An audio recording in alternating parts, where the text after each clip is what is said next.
Hey guys, welcome back to the channel. My name is Vincent and we are going to be talking about the C5 Corvette today and a few issues that ends up arising in these.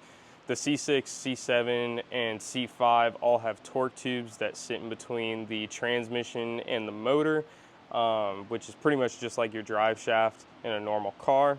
The stock drive shaft is pretty small, and of course it holds the power that the LS1 or LS6 in the C5 can put out.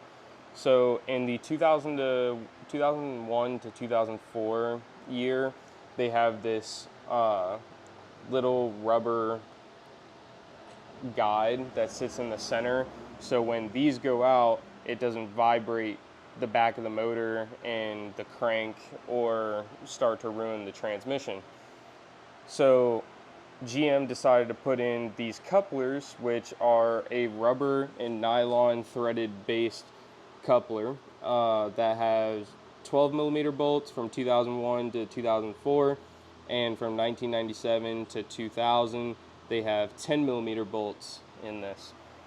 There's one on both sides, and there's a prop shaft on the front with a bearing, a retainer, and a snap ring. And then on the back, I already have this put in, but there's a huge snap ring that goes around the back that holds it in. And then you have snap rings and bearings on the inside of this spindle that sits in this race. It does look a little bit different for an automatic because you have an automatic plate that goes on for your torque converter.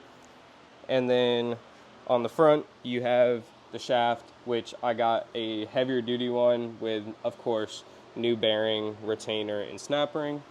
The common occurrence is that the couplers end up going out. You'll hear like a tapping sound, and then you'll think that something went wrong in your motor, which it does sound like that from the inside of your car. That's what I thought the first time that mine went out in the automatic.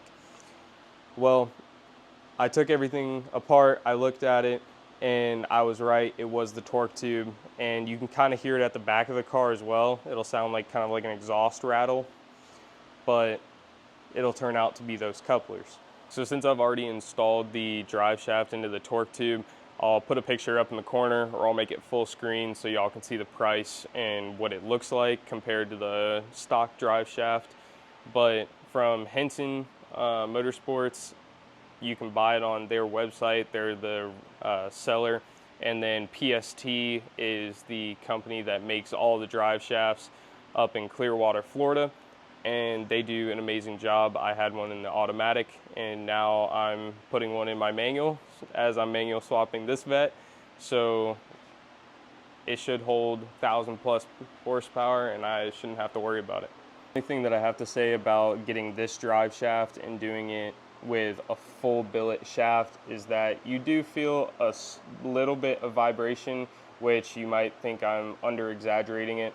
But really, in my last one, it was perfectly balanced, and you only felt like minimal drive shaft vibration, which you barely know if you have a cammed motor or you have a super heavy shifting transmission.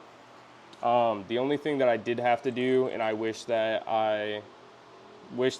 Henson sent, or that PST was able to give me, was shorter bolts, because you're deleting this coupler. So this section right here is actually moved forward, and the drive shaft is actually a little bit longer to take up the space of this coupler, which in turn, when you go to put the prop shaft on to the actual drive shaft itself, because you're now deleting this, the bolts end up being about that long and hitting the webbing on the inside of the torque tube.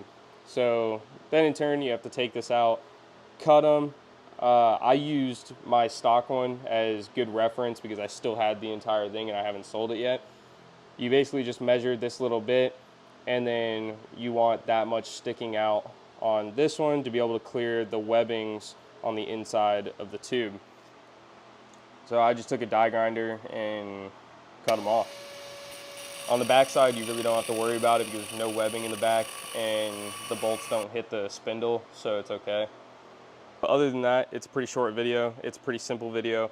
I just kind of want to go over the torque tube and doing it a different way, because most people will go with just solid couplers and keep the same drive shaft, I decided to take my money and spend it a little bit more wisely, I would think, and you have less issues because it's given to you right there. You put the prop shaft on and you put the spindle on and everything's done. You slide it in the torque tube and you're good, except for the bolts, little bolts issue. Clearing the webbing on the inside of the torque tube. There's no cutting, there's no trying to put spacers in solid mounts or having the worry of rubber couplers going out again because it's a straight through drive shaft. It's all billet. There's two different variants I believe you can buy. It's billet or you can buy the carbon one. I like the billet one because it goes along with the theme of the rest, and personally I think it's more reliable and durable.